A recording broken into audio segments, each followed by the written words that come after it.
beat with no hesitation. I kill a beat with no hesitation. Only thing I know is hard work, dedication. That boy flow sick and it beat the medication. It's kings at this table, you can't make a reservation. Who you know do it better? Hopping on a flight. Yo, that's my favorite song too, by my man Just right here, my brother Just. He know this. We talked about this shit for years. When that shit dropped, I was like, oh my God, my nigga, what did you do? What have you done? What the hell have you done? I had a song named after the nigga and he reacted. I was about to say it's crazy because you would think that the song you named after me, you would think that's my hands down favorite. And I do love that song. Love it. Yeah. Goddamn, boy. Hey, that no hesitation a bad motherfucker. That shit is a bad motherfucker, Jack. But back in the building, man. This is the Shot Clock Show, episode 4. I'm one half of the duo, man. I'm Mari. You can call me Mari. It's all good. On Twitter, at Mariano, 2 N's, 2 O's. Like I tell your aunt, she asked me for money. It's holiday season now. It's over with, baby. You gotta holler at me around Black History Month or something. Yeah, you know what I mean? Maybe something like that.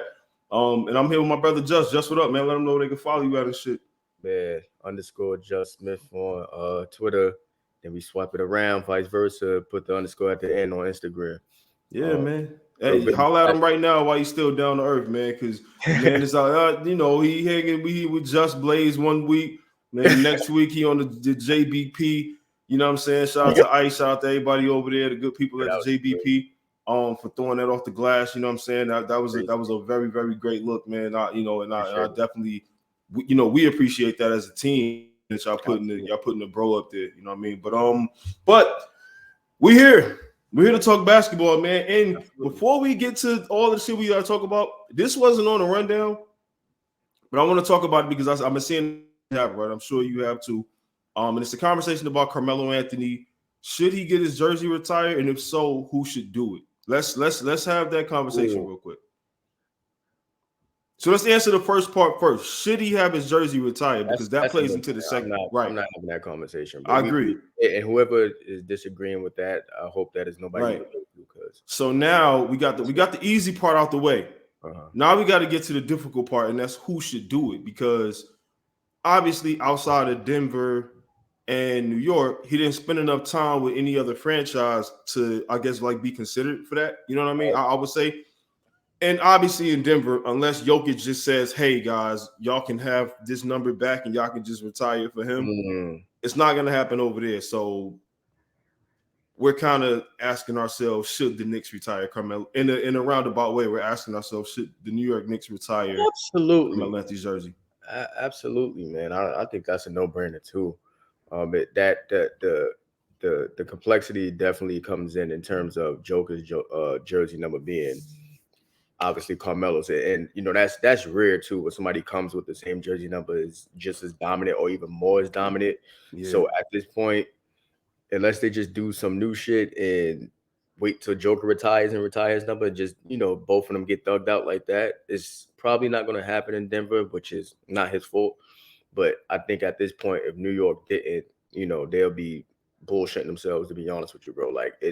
And I think just off the strength of that, even though he went in a trade scenario, he still had the balls to go back home to New York where a lot of people wanted to go. He wanted to go. At a time where, shit, they're getting better now, but people still shit on the Knicks. So imagine back then, you know what I'm saying? And they defeated that's after the brawl and all that. Yeah, it was a lot. It was a lot. Yeah. So, and even when he left New York, he never wanted to leave. So I think that off the strength of that, he should just be retired. And, he did the best he could do with what he was given over there. They didn't have the best tenure in terms of what they did for him and put and work around him. You know what I mean? So he made it happen the best he could. And to be honest with you, if they didn't, then shame on the Knicks, to be very honest with you. I'm gonna keep it 100. I completely agree that the Knicks should retire his jersey, but I believe that there's another part of that too, right? Why they should do it. And it's because of what you outlined, kind of, right? Like, everybody sits on the Knicks. They have for a long time. It's become like the running joke among sports fans and even non-sports fans. People just get in on it just for the sake of it, right? Absolutely. I know Joey hate that. Joey and Dukes, I know they hate that. Right. But But the thing about it is the same way that you see Paul George being like endeared by these younger players, Carmelo Anthony's in that same light. They love him. So if you want to look at all these young kids that's coming up through the AAU circuits and the high school ballers and the the college guys and all that, they coming up and they seeing it. They having these same conversations that the vets and the people in the league do right now about franchises, how they treat people. They can see you. So if a dude like Melo went there, obviously he didn't chip up or nothing like that, but not everybody does. But he brought something to New York that was very new. It was authentic. Had everybody happy. Had him in a frenzy, so to speak. You know what I'm saying? Right. But so I think to not at least honor that is showing players like, oh, it's the same old Knicks. No matter what you do for them, they ain't going. Like you're not. And I know people make the jokes like, well, Boston, they hang up players that do this, and the Lakers, but you're not Boston. You're not the Lakers. Right. You got to do what work for you. Do what work for the Knicks. Right. Yeah. Like I said, if the fact that anybody's if it's okay to have that conversation, I should say, let me fix that. It's okay to have that conversation. Where my problem comes in is if it becomes a debate. It shouldn't even be a debate, my nigga. Like it's mellow. You know what I'm saying? No, I agree. And when you get into that conversation even more, it's like just the conversation of Melo itself just needs more respect on his name. You know what I'm saying? So like when you talk about retiring a number, I mean, who else number you gonna retire from the Knicks right now after him? Yeah, that's what I'm saying. Like he's the guy. Like you almost have to be honest. Yeah. So I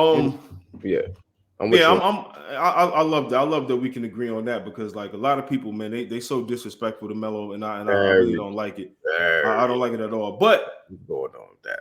Let's get the show started, man. Man. You know who was nice? Like you know who was nice, bro? Like he might not have been a household name. He might not have been a dude who your grandmother gonna know and all none of that. But that boy was deadly. I'm talking about Michael Redd, man. Lefty, threat from that corner three. Take you off the dribble if you play him too close out there. If you bite on that pump fake, he will dunk on your big man. Bro. Like he will do that. That's absolute. You know what I mean? A fact. He's just one of those guys who, when I think about when basketball was a very fun time, it's because absolutely at the league had guys around like Michael Redd that was going to be must see TV for real basketball fans. He was tough. You know what I'm saying? Especially at a time where Ray Allen transitioned out of there. Yeah. I mean, exactly. It blew up out of nowhere. And I think for me, like me, we kind of the same way. Like we like an underdog story. You know. So he wasn't highly touted coming out of Ohio State and you know what I mean. And I like him because I'm giving him credit. And he went to that school. Yeah, but I don't even like saying their name. Yeah, he went to that school. That school, yeah. You know what I mean? He went to that school that probably don't fuck with, and he was a gunner though, man. He was a killer. You know what I'm saying? And sniper action, left-handed. You know what I mean? Like there's nothing to do about it, but he was mad. He was super nice. It's always crazier when a lefty is nice. Nick Van Exel. You know what I'm saying? Like it's always crazier when a lefty is like dead nice, bro. He was dead nice. So yeah, I want to say shout out to Michael Redd. Whatever Michael Redd is doing right now, wherever he at, man, shout out to you, dog. Because like there was times someone want to tell me, I think I want to say he's coaching right now, but if he is, the kids are benefiting greatly from having him around, dog. Like real shit. He was a pro too at that. Man, that he was a dog, man. He really was a dog, and that's when niggas he had niggas tuning in the Milwaukee Bucks games, bro. Like you know what I'm saying? Like at that time, bro. At that time, like, come on, man. It wasn't watching it. It was the last before that. It was just when it was Ray versus AI. I'm trying to tell you, man. But you know who was nice too, though? Who? Bonzi Wells, bro. Nah, Bonzi was good bread. Bonzi Wells was tough. Bonzi was good bread, bro. That era of dudes like him, that's just because Bonzi was good. Me, like from when he was, Bonzi one of them niggas that like he's not a superstar, but you literally just can't guard the nigga. Like nobody can guard him. And it was funny, right? I always found like he fit perfectly with Portland. You know what I'm saying? Like he became like an extension of Rashid. Like, you know what I'm saying? Yeah. This little guy's undersized. But it didn't matter what position you put this nigga in, bro. Nobody was fucking with him. Yeah, no, Bonzi was him. Bonzi was him to the point where it was like if somebody didn't watch basketball, they might not know who Bonzi Wells was. But if they watch basketball with you for the first time and you was watching the Portland game, Yeah. they'll look and be like, wait, why people ain't talking about him? Because what the fuck is he Right. like? He's doing the Bonzi was him. Yeah, The only Bonzi was letdown- that nice. The only letdown they got with me for his career is that they ain't nicknamed that nigga Bonzi Scheme, B. That's and you know what? Luckily they didn't. Luckily they didn't, because with all the shit that's going on right now, boy, you know what I'm saying? That shit would have said envy across the chest instead of Boy, Blazers. yeah, that shit would have went envy. Yeah, it would have been crazy, man. Yeah, man. What Rick Ross said, it's a Ponzi. Nigga said we not selling islands. Yeah, no, ain't no way, man. You know what I'm saying? But yeah, no, shout out to Bonzi, man. God, Nah, that's for a real, goddamn name for you, my nigga. That's a Hall of Fame name too. Like, Bonzi was tough. we're gonna do an episode on names too, I think, man, because we always have conversations. We always have conversations. A lot of people, because it's Yeah. a lot of people, man, that for one forgot, but then it's people who just dead don't know. You know what I mean? No, that's a fact. Like it's the people who might look at Hall of Fame names and might see Mitch Richmond and be like, "Who the fuck is Mitch Richmond?" And You know just what I'm saying? really And that's don't what know, bro. Yeah. Bonzi looked just like one of my brother's homeboys, dude named Owen. Owen was the coolest dude ever. Smooth dude. He was a hustler. He was funny. He was like everything you would want in like an older like cousin figure and shit like that. And he could hoop. You know what I'm saying? And Bonzi reminded me of him like super. You know what I mean? So that's another reason why I fuck with Bonzi, man. Like he just had that. He had the essence. You know what I mean? But NBA is back, Just. NBA is back, dog. It's back. We had a couple, huh? We ready to open the night? What you think? Yeah. So opening night, we about to get to opening night now. Opening night, you know, we had two games that were, you know, I highly anticipated, right? We had the Suns and the Warriors, and then we had the Lakers and the champion Nuggets, right? Let's start with the Suns and the Warriors. All right. Number one, I think that with this current cast of characters, this current group of players, I think that like 4 years ago, this score would have been like 145 to 140.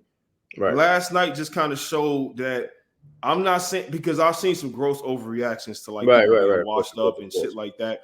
But my thing is, if anything, this is showing they signs of aging as far as like, okay, this is like the Monday of games. Like this is like the Monday, the first day of the week. We just getting into work. We probably gonna spend most of the day stretching and asking you who bought that in or who did this, whatever. We're gonna really get to the work Tuesday and Wednesday. You know what I'm saying? Before. Right. So I'm giving them this a tune-up game because Draymond was out, Bradley Beal was out. It's still, shit like that. Obviously Chris Paul and the Warriors aren't really all on the same page like that. But the Suns won the game though. The Suns won by 4 points. Listen, your man D Book. 32 points, 6 rebounds, 8 assists. Steph, now shout out to Steph. Steph had 27, 5 and 1. But D Book, man, shout out to him. So, what did you see from that game? Because, like I said, for me, it's just an early game. It's the first game of the season. It's cool. You know us. We don't put a lot of stock into one game, but you'll be remiss if you not make observations. I do think that there will be games that Chris Paul starts. But I think like yesterday was the perfect example as to why he can't start. It's just no way that you're gonna have Steph Curry guarding elite wings, bro. No, sir. That's no slander on Steph at all. It just is what it is. We already know defense is not his strong suit. And just to be honest with you, that shit that D Book was doing him yesterday was just unfair, bro. Like that nigga was just really doing drills on him. You know what I'm saying? So it was whatever he wanted. It was just cone drill, really. You know what I'm saying? Just posting up over him, and then you got CP happen to guard whoever else. It was just you got CP on Durant at times, and it's like, if you notice throughout his career, like whenever CP guard Durant, he make it tough for him, but it's fucking Kevin Durant. Yeah, it was Kevin Durant still. Yeah, but that's why you miss a presence like Draymond because it's going to show other people's weaknesses when he's out. Absolutely, I do think, like. I can't say we underestimated the Warriors before. I mean, that year they beat Boston, you know what I'm saying? It's like, to me, Boston tricked that, just being very honest with you. And that's not to discredit what Golden State did at all. I just feel like Boston had every opportunity to win that series and fucked it up on their own merit, more than what Golden State did to them. But this year, looking at Golden State, is just not enough depth to me. Like, their strength has always been in numbers. You know what I'm saying? And the young boys is growing up though. Like Moody and Kaminga is fucking growing up, and I love them kids. You know what I'm saying? And they got a nice bench. I think they definitely need to give TJD some minutes. Your man. I think they look into that more definitely. That's my dog. That's where they're actually gonna get, beat up a lot. Like, you know what I'm saying? Like they're gonna get chewed up a lot in the homo because they're bigs. As much as you love Looney, they just don't have the bigs they need to go against everybody else bigs. Kaminga could erase a lot of those like kind of doubts about the Warriors if he really locks in, I think, and becomes the player on a consistent basis that I think Steve Kerr and that staff thinks he can be. You can see he got the talent, you know what I mean? It's just about him putting together this type of shit like consistently but he's still young. He's still very young. What is he, 21? So it's like he's very young. So I mean, as long as they're giving him time and they're not giving up on him and still kind of trusting the process, so to speak, when it comes to him, I think they'll be all right. But again, I just saw a lot of people overreacting, talking about certain players as washed, they finished, and it's like, yo, bro, listen, I get it. If this was just consume this just in a vacuum, then yes. But you're right. Problem with that is real life is not lived in a vacuum, bro. Like this is the course of a season. We'll see, and we'll talk about that a little bit when we talk about this Lakers and Nuggets game, because I got some things to say about that as well. But I think overall, I think the game itself, it kind of was what I expected from this group of guys right now. I mean, you missing Draymond, you missing Bradley Beal, you missing two very important elements. Definitely. Yeah, I think the next time they match up and everybody is healthy, I think you'll probably see a different game. It'll probably be a little spicier game too. It'll get interesting for sure. I mean, like I said, I don't put much stock in the games. Yeah. Especially not the first one of the season, like not the first one, bro. Yeah, not the first one. I mean, you gotta think, yo, bro. If your shorty put stock into the first one, the night you get over there, the first one, come on, you gotta judge me on the second performance, baby. Like, come on, ain't no coming back. I was, like, you know what I'm saying. Don't judge me on that. That wasn't parting me, parting him. That was just the introduction, the little interlude. Now you finna get to the album cut, you know what I'm saying? But that's a different topic for a different podcast and all that. You know what I'm saying? Let's get to this Nuggets and Lakers game. On episode 3, for anybody that tuned in, I was talking about how the Nuggets are my pick, my favorites, because Joker's out here putting up shit like 29, 13, and 11 in the first game. Really? But I also said that I like what the Lakers did. They put together a good supporting cast for LeBron and AD. And I will say this: LeBron James is in year 20, 21, whatever.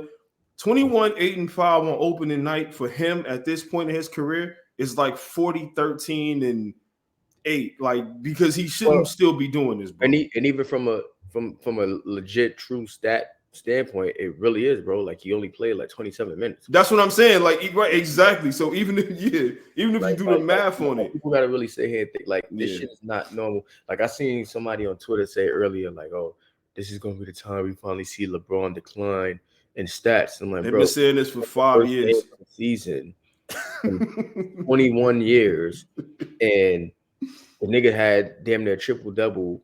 And he shot. You got a point for every bump on your face in 27 minutes. Like, come on, man. And he had like 25 minutes of play. That's insane, bro. It really is. And not only that, bro, is like, I want to get this to motion. Actually, let's just talk about the Lakers in general. Yeah. I'm not overreacting.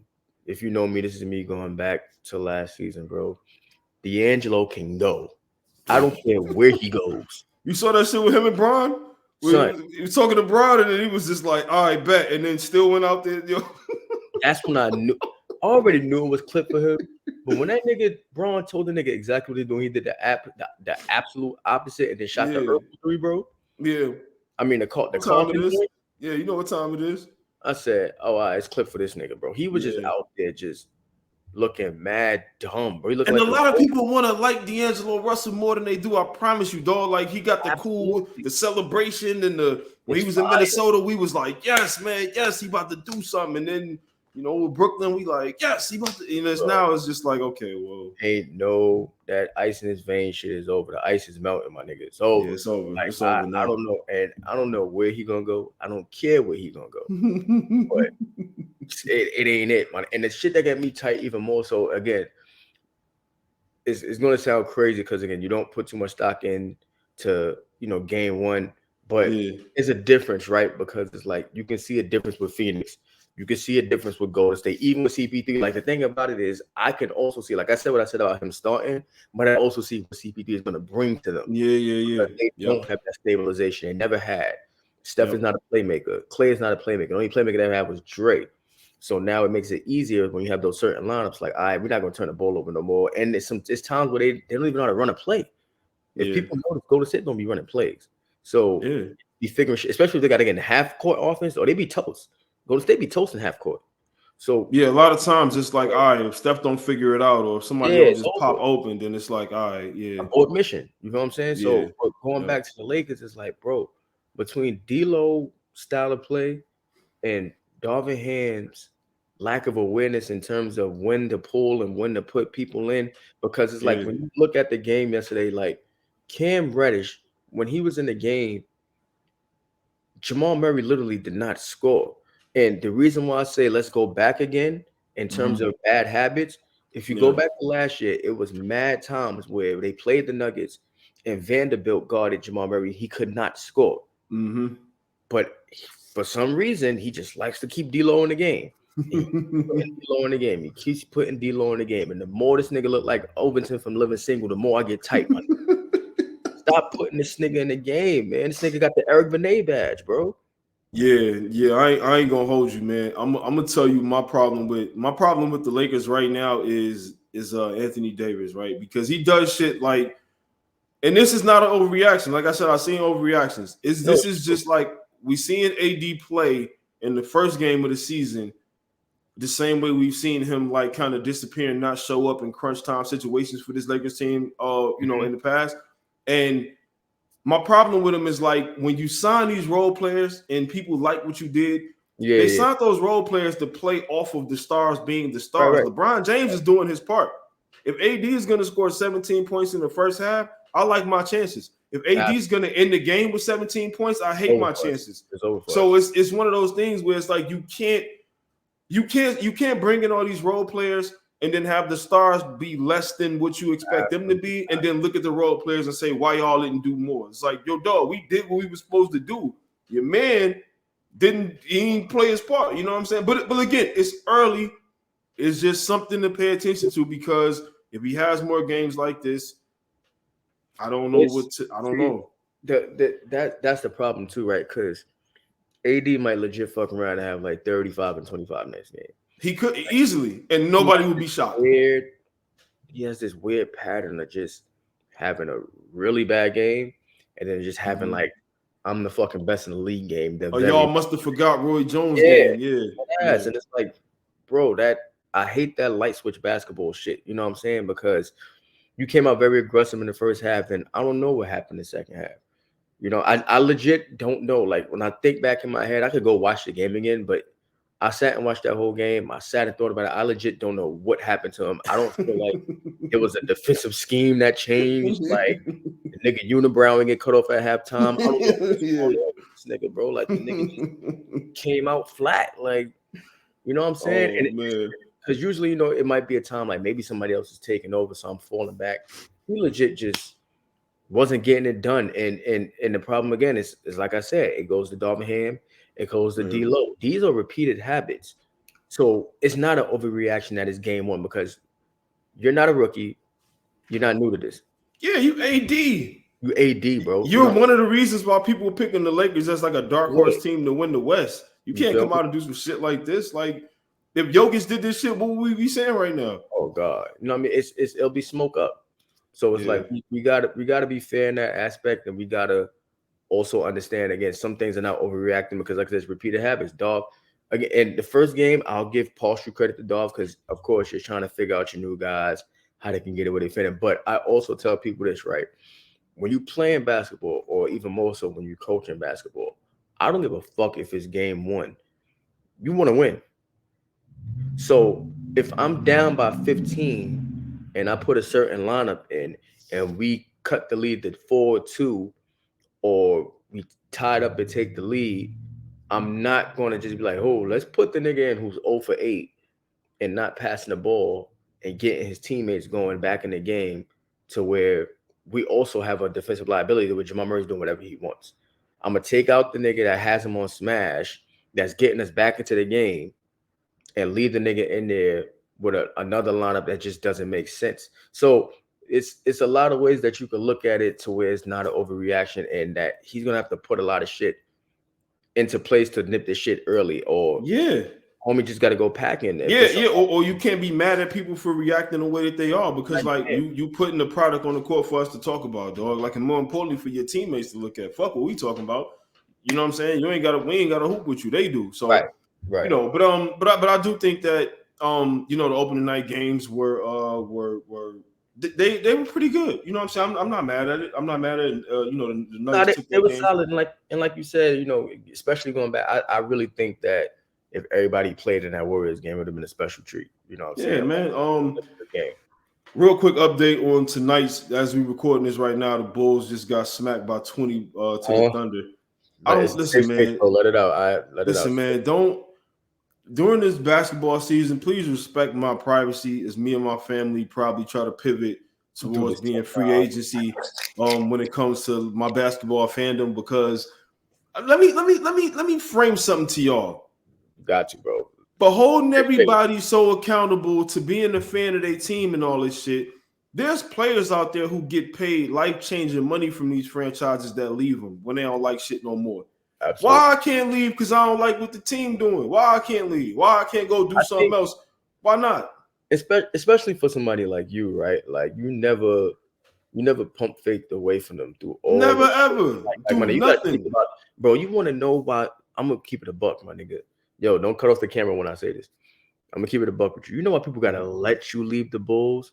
Because you was a Bulls fan with Keith Bogans on your team. I knew you was gonna say that. Listen. I'm gonna tell you right now. This how I know it's real. This is real brotherhood, because I braced myself for. I knew you was gonna say that, and I was like, I'm telling myself, like, listen, when he say the name, don't react, please. And I get it.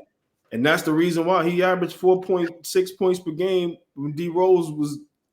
I don't even want to talk about it, man. But but just respect us at this time, man. We going through a tumultuous time with the Bulls. I don't know, because when I look at this stat line, and this also wasn't on the rundown, I ain't gonna spend too much time on it, because why would I?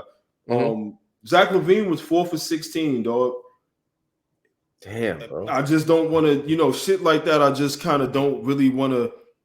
You know what I'm saying? Like I said, these athletes that play for the team be leaving. When they don't like how shit going no more, look at James Harden.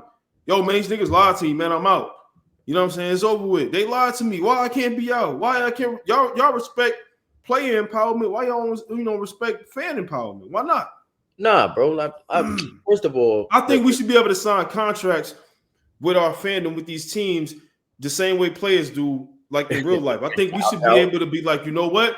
I'm a fan of the, whoever. I'm a fan of I'm a fan of the Milwaukee Bucks now that they got Dame, right? Right. And I'm gonna sign this, and I'm 3 years. And in those 3 years, I'm gonna make my mind up if I want to, do a 3-year extension, or if I want to opt out and go somewhere else and take my fandom somewhere else. I think we should be able to do that. I do. Absolutely, man. I like, especially when you're talking about social media, bro. Like, fuck is loyal on social media for one. Yeah. You know what I mean? Like, so I really wouldn't give a fuck if somebody you change your teams. Fuck you. All right. Like, the fuck you talking about, nigga? You never stay. If you switching, but if you do switch, you gotta rock out for the remainder of that contract. You can't be. No. You know what I'm saying? If you team hopping, then I can understand niggas' anger. But if you be like, yo, listen, I'm dropping my flag for this joint, and then I'm going to run with these niggas. Because realistically, the only team that I would drop my flag for with the Bulls is I would just go back home to the Pistons. Like, you know what I'm saying? Because you can't. That's really it. Because I'm a Detroit guy. I'm born and raised Detroit. And no matter how bad the Detroit Pistons are, I always root for them to win, because, like, long live my pops. My pops love, seeing the Pistons win, the Lions win, and shit like that. That's the only team I would really drop my flag for and just go back home. But not only that, too, it's just a resurgence in energy with that. You know what I'm saying? It is. Like their future is way brighter than Chicago's now and future. Yeah, no, that's a fact. Right now, with the way that y'all constructed and the way y'all front office is moving. Yeah. So it's like, because take it easy on the y'all stuff, because we don't know yet. Yeah, pull up in the air. Yeah. With the way they moving. But let me just run off a couple scores right now while we on here. Pelicans is up by 9 against the Grizzlies. It's fourth quarter, like 40-something seconds left. So Pelicans probably gonna go on to win that unless some T-Mac shit happen. The Kings are smacking the Jazz right now. It's like 7 minutes left in the third. They up 85-69. The Spurs, man, damn, this motherfucker Wemby, bro. We're gonna have a lot of Wemby clips this season. I know that right now. We got it up on TV. Yeah, we're gonna have a lot of Wemby. Easy, but he playing. He taking it, 50-44. The Cavs beat the Nets by 1. The Heat beat the Pistons by 1. The Raptors won by 3. Celtics got the Knicks by 4. That game was crazy. Yeah, listen, that game, that's one of them. The Hornets beat the Hawks by 6, and the Magic got the Rockets.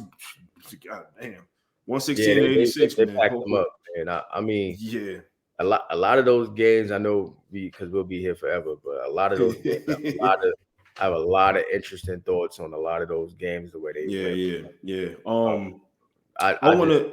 But your man Kristaps Porzingis. You know what I'm saying? Let's talk about that though. 30 in the Garden. In the Garden, his former home. You know what I'm saying? I told y'all last episode that white man put that Boston uniform on and turned into a white man. When white people lock in on being good white people, like just being good at being a white people, like a good white person, a good one. They be. I told like last episode, I was talking about like Michelle Branch and all that, bro. Like shit like that. Like you know what I mean? When when them white people lock in on being good white people, bro, you get good music out of it, and obviously you getting good basketball out of it. Now, whatever they do in their spare time, I don't know. Right? I do not know, bro. But the man gave him 30 in the Garden. How you feel about that, bro? First of all, we don't talk enough about how Porzingis look like the alphabet murderer chick from Beverly Hills Cop. We don't talk about that enough, but that's another story. Secondly, I'm stupid because I need to start putting more bets in. But I seen that 30 piece coming. Like I'm not even gassing it. I'm just being honest with you. It's just nobody on the court to guard him, and it's too many weapons around him that.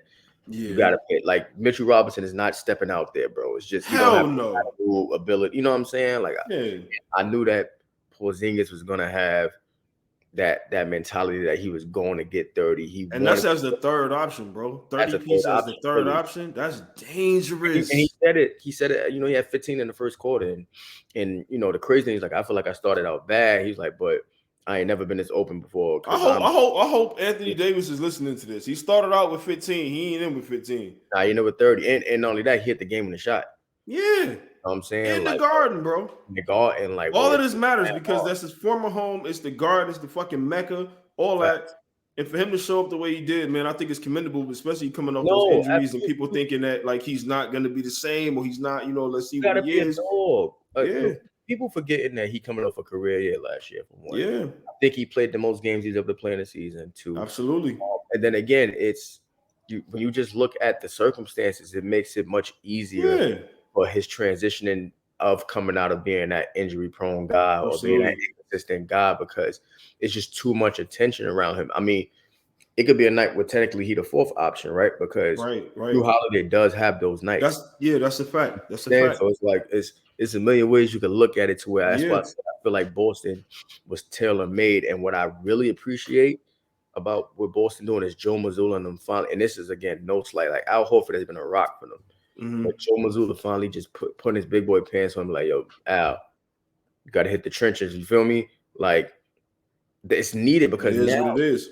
How do you when you put this nigga on the perimeter and the big got to step out? It don't even matter if it's a big that can guard him. It's just a matter if big down there now because you have to respect this nigga. You have to. You absolutely have to. It ain't, like you said, it's not like Al Horford where it's like the big can kind of bluff and be like, oh, whatever, nigga, shoot.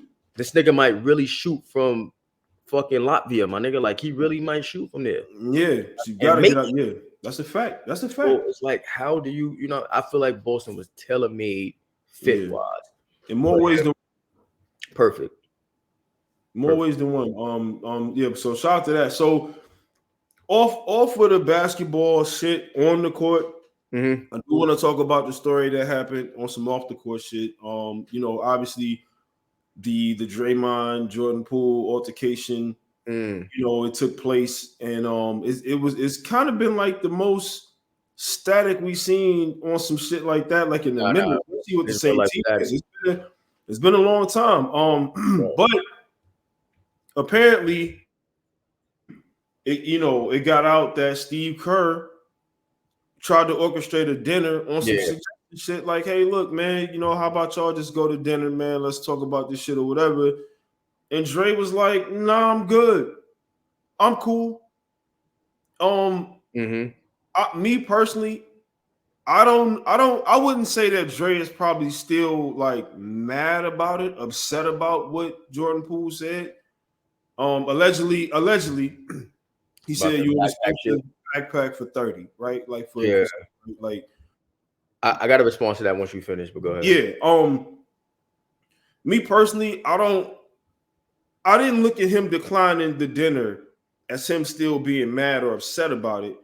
I looked at it as him being like, okay, I can be over this. Young dude is him. He's doing what he does. I'm still here. He's over there.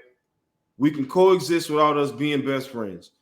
Let him stay over there. We over here. That dinner, we don't. There's nothing to reconcile because there's nothing that he's trying to salvage. Like there's not a relationship there that he's trying to salvage. So I think two things can be true. I think you can decline to have a peaceful kind of like a verbal agreement with somebody, and you can also have moved on from it in a certain way where you just like, we don't need to be friends. You know what I'm saying? Absolutely. So I do respect Draymond for standing on this shit because it's like he could have easily just did some fake shit and just went and met up with him just for PR purposes some fake kumbaya shit. But I respect the fact that he's like, yo, look, we just don't have to fuck with each other. We don't even play on the same coast, bro. We good. We all the way good. You know what I'm saying? So that's my thoughts on it. So with me, I think there's two ways I look at it too, but it's kind of on the same spectrum. Like for one, I think it's definitely a principle thing with him. Like I think he felt disrespected by that comment. Like and in the most, because it's like that's like in a sense, not saying that that's not like he's not his kid, but that's like you being a parent to somebody, right? And you done bust your ass your whole life working 3 jobs, you know what I'm saying, to get the kid the J's that they always wanted or whatever, getting them whatever they wanted whenever they wanted, for them to grow up and be like, you ain't do shit for me. You feel what I'm saying?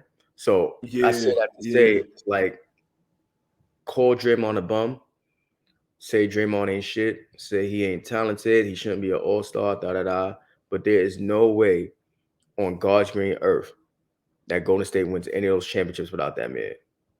Facts only. We just talked about them losing game 1 of the season without him because he wasn't there. He wasn't there. Yeah, so, yeah. You could talk about all you want, but I think that's where the disrespect lies in. And I want to add on top of that, when you think about that comment too, it's like I feel like everybody's reactionary in their own way. You know what I'm saying? But in my opinion, I feel like this is not specifically Jordan Poole said something like that before, but I think it's been times where Dre let him slide, like, my nigga, I'm gonna let you rock because because you don't just snuff a nigga that fast unless he honestly throw the that wasn't the first time that usually when you see a reaction, the thing that sparked that wasn't the first time that it happened, like you said. It was like, all right. It was like, I warned you before, I told you before, I didn't really like that shit. I'll let you rock because we homies, but like, come on now. I'm trying to keep it together, you know what I'm saying? And now this is where you took it too far. You know what I'm saying? Like because naturally too is like you calling me a doja, bro. Like you know what probably really set that off? Because Draymond is from the town. Like he's basically from the town. Absolutely. And so I think what set that off is, and this is kind of a universal thing. You could say whatever you want to say, but if somebody else laugh a little bit too hard, no.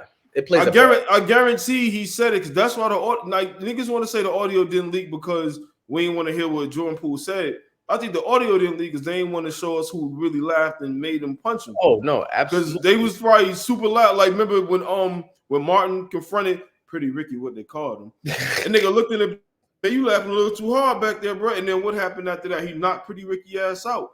Nah, Ricky absolutely. Fontaine Martin knocked that nigga out. Martin was in the suit. He was just accepting the Absolutely. award. He didn't come there to fight. But if a nigga laughed too hard in the back, I gotta knock you out. And I think that's kind of what happened. You know where I'm from, and you know where you from, and it's just Yeah. plenty of times where legit I've seen niggas that had nothing to do with the situation get involved because they was just laughing too hard, or it made a nigga get more tight because like this nigga, he got niggas thinking this shit funny. Word, like, oh, I'm a Right? bird. Yeah. Okay. And just Heard you. just a quick thing, just sticking to the same topic though. The crazy thing is I used to work in a shelter, right? And they put you through this training, like just in case it's like altercations and shit like that. And they tell you, like, yo, if it's people around, like the first order of business is like remove the crowd, because they make shit worse. Say somebody else might get involved, and they might get snuffed, and then you know what I mean? Like, and that's say that to say like what you just said. I'm telling you, that happened, bro. I'm telling you, that's what it is, dog. I promise you, that's what it is. But I'm Absolutely. not mad at that because like I got people who, you know, I don't have no static with, but they know what it is, and we don't have no static, man. But I don't want to do dinner with you. I don't want to do lunch with you. I don't even want to talk to you. But confuse it. But bless you, but bless you. Do your thing moving forward, Absolutely. and we could just rock out. You know, we could just. It is what it is. We can both coexist. You know what I'm saying? Agreed. So I'm not mad at Draymond for doing that. I actually like that because it's showing me that some of the, you know, that the dudes now, they still got morals, values, and principles and shit like that that they really that they really standing on. So shout out to Draymond for that. You know, Jordan Poole is my Michigan boy. You know what I mean? Yeah. So I definitely want to see all good things happen to him. Absolutely. But it is what it is, man.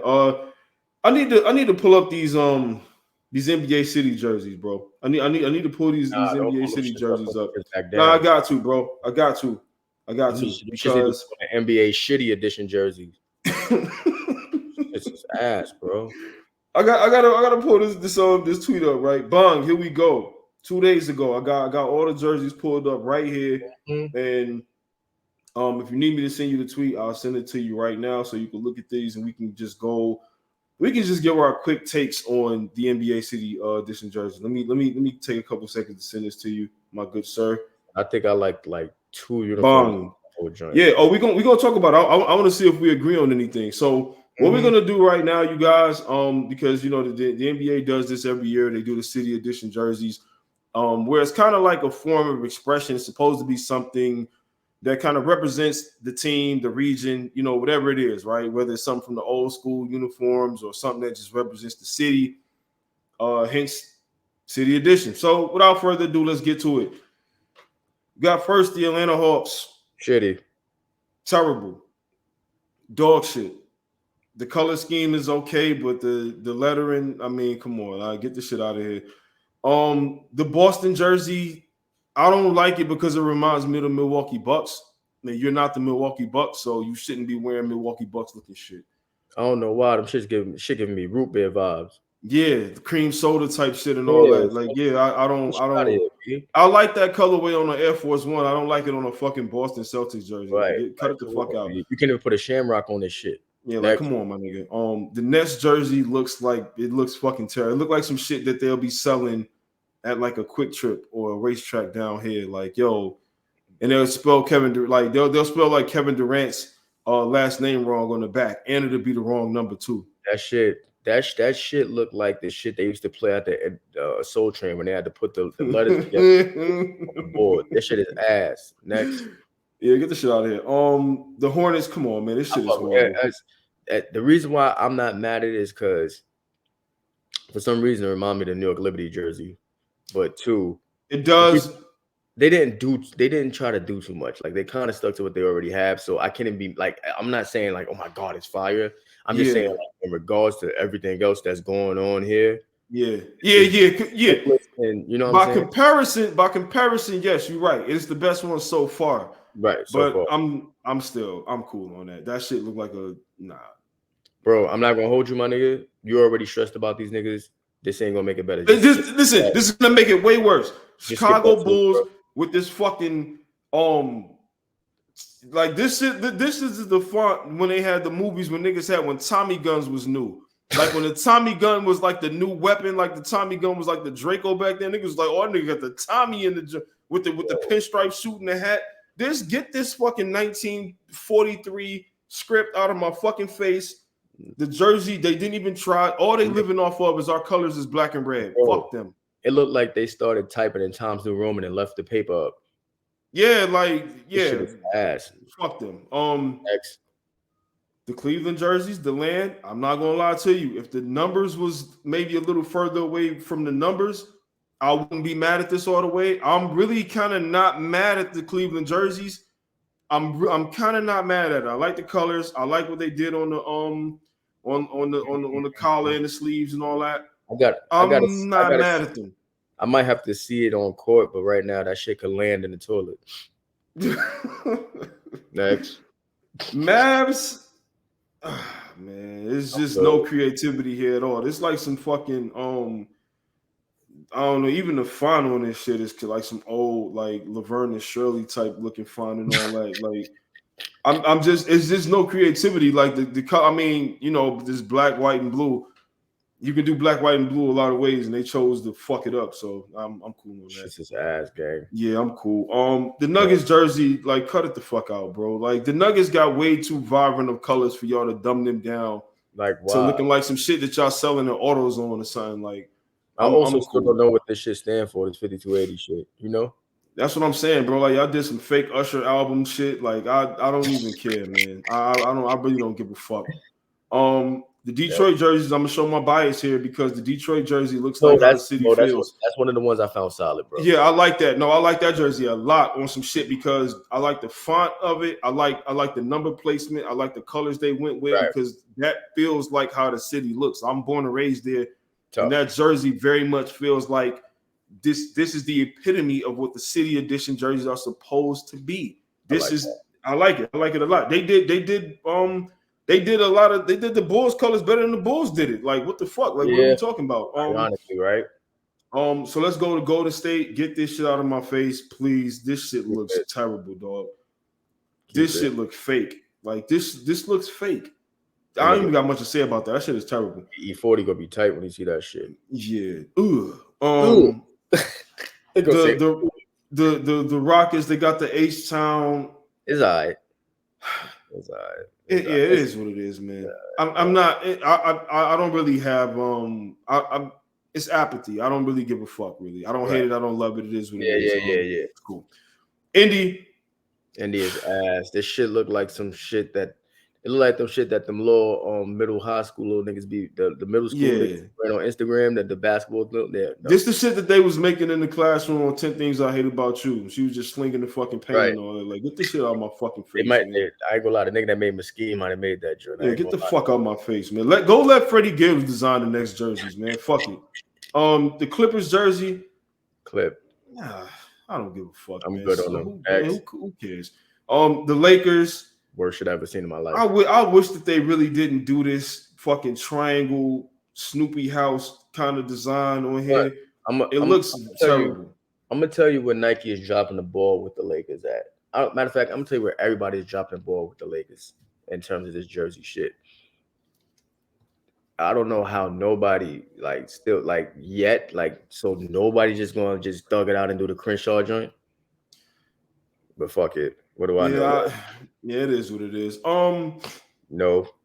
The Memphis jerseys, this should remind me of the Zima bottle. Y'all remember Zima? Like, if you remember Zima, then you're officially old as me. No. I'm aging myself right there. If you don't know what Zima is, please Google it. Like, at one point in time, Zima. If you know Hypnotic, then like you'll remember. Like, Zima was like the smaller with the junior version of that back then. It was like, oh shit, Zima. Like, that shit was something. The reason why I hate it is because it looks like the jersey they have already. I just don't understand. Yeah, like it was. Get this shit out of here. Miami Heat jersey is up next. This shit is so bad because it's like they're not. It's like they don't get it. Everybody talks about the Heat culture, but nobody wants to see Heat culture on a fucking jersey. But I'm about to say, there's no culture in that. Like, what the shit, my nigga, this shit look like the jersey you make on 2K when you're making a pro-am team and y'all can't get the font yet. Like, that's what this shit look like. Get that shit out of here. Milwaukee, again, just like Boston, if Boston's jerseys was Milwaukee jerseys, maybe I would like them a little better. Milwaukee's jerseys, they don't really do much for me. It got like the old Hawks colorway, even kind of the design a little bit. I don't like teams that look like other teams' design, so it's a no for me. The color scheme is okay, but it's a no for me. Minnesota, this shit look like a fucking can of fucking what's the shit? LaCroix? Get this shit out of my fucking face, man. Fuck them. Nah, you know what that shit look like? That shit look like the old Glass Mystics. Yeah. Get this shit out of here, man. You get what you deserve. The New Orleans shit, this shit look like if this was a Goosebumps jersey, then cool. But this is a Pelicans jersey. I'm all right. That's a good one. The Knicks jersey, I like the pinstripe. I like that they took it back to the old school. Not super old school, yeah, but like old school with the black on it. I just don't like that it's kind of blurry. Like it looked like you had like 7 shots of Henny already, which is very New York. Which maybe they on to something. Maybe. Nah, my nigga, I hate looking at shit and feeling like my vision going bad, bro. The fuck out yeah. I think that's the only thing that fucked it up, honestly, because I think they did right with the black and all that, but making it blurry, like for no. If y'all ever seen that Simpsons meme where Principal Skinner is like climbing out the window and it's real blurry, it looked like that. So like I'm cool on that shit. OKC is up next. Trash. I'm not even gonna spend a second on them. Get that shit out of my face. This Orlando jersey though. I like it. I like this Orlando. That lot, my nigga. Is crazy. Listen, number placement. I like the font. I like the design on it. I like the star, bro. Listen, I like the cut. I like that jersey a lot, bro. I ain't gonna lie. That's another one of the jerseys I like. This Philly one, get the fuck out of here. My niggas. City of breath. They would have did better putting a fucking cheesesteak on the front of the shit. Bro, I was about to say like an actual cheesesteak, not even a picture of it. Nah, this shit look crazy. The joint with mad onions on it. Know what I'm saying? Like this. Yo, this look like this the same font that they used to have in the movies when they used to serve shit like the malts and all that, and like with the leather jackets and the pink cars and shit like that. Like this was that. This shit is bad. Do we even have to spend like more than 2 seconds on the Suns? Next. Yeah, that shit, man. I wouldn't pick my dog shit up with that jersey. The Rip City jersey. I mean, they kind of did what they were supposed to do. That's a. It's simple. It's a 60-degree day, bro. Yeah, I think the more simple it looks, the better. Especially when you got a color like black and red, you can't fuck up. Oh my bad, the Bulls did that. I'm sorry. Be honest with you, besides them, everybody on this shit that got black and red fucked it up bad. Yeah, they fucked it up. Yeah. The Kings, I'm not mad at the Kings. They took it back to kind of the old school shit. They took it back to the old school shit. I'm really not mad at them. I don't really have much to say about them other than they kept it simple. They didn't do too much. San Antonio, I'm not gonna lie, bro. My face. This shit. I'm not gonna lie, bro. The colors themselves would work on something that wasn't this.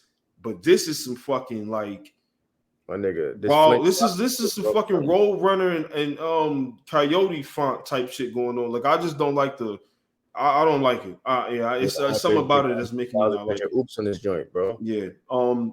The Toronto jersey, I'm not mad at. It's simple. It's OVO. It's Drake, bro. I mean, like, what the fuck? What you supposed to do? They did what they were supposed to do on that. I'm not mad at that. Utah might be my favorite shit on here. I'm not gonna lie to you. I mean, it's the Malone joint. You know what I mean? They did it well. Shout out to my homegirl Angie. She over there running their social media. Thing. Yeah, shout out to Angie. And then the last one, the Wizards. I don't care. Yeah, I don't care. Perfect, nigga. IDC. Yeah, dead ass though. That shit does nothing for me. Like, so I'm cool on that. Before we wrap up, breaking news. We got the East versus West format back in the All-Star game. Yeah. We back.